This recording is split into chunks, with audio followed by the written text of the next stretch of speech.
It has been a familiar sound and will remain so for some time, only that this time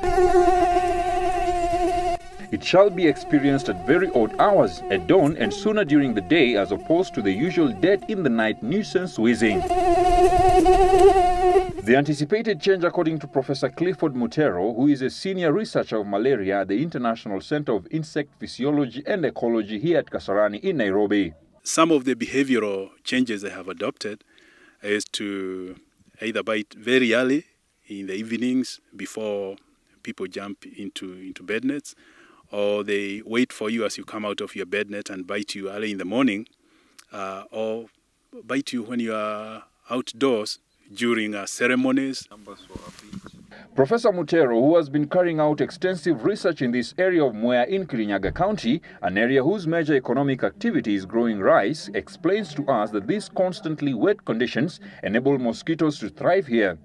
Although adoption of integrated vector management is helping to curb the menace. At this homestead, Professor Mutero gets us through the drill of sampling mosquitoes, which they later use for research purposes. And after harvesting them, he explains to us the importance of livestock farming, especially cattle, in helping to combat malaria in this region, since they form an alternative host. Cattle do divert mosquitoes away from people. The same mosquitoes that give us malaria like feeding on cattle as well. So in an area like Mwea, we have found that majority of those mosquitoes feed on cattle.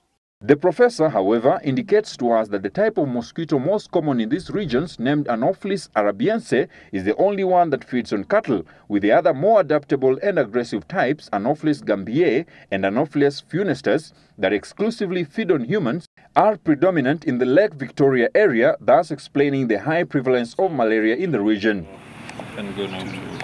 In addition, there have been numerous cases of insecticide resistance by mosquitoes reported in the lake region, making malaria hard to treat, as well as the hot and humid climate, providing a conducive environment for mosquitoes to thrive, and by extension, malaria.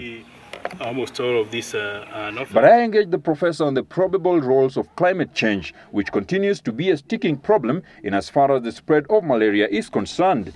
Temperatures, if they are high, they lead to quicker development of parasites, and also they support greater survival of the mosquitoes that carry those parasites.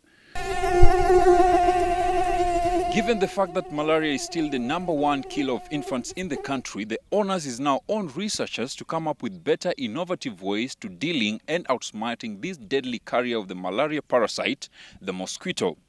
Alex Kubasu for Citizen Weekend in Mwea.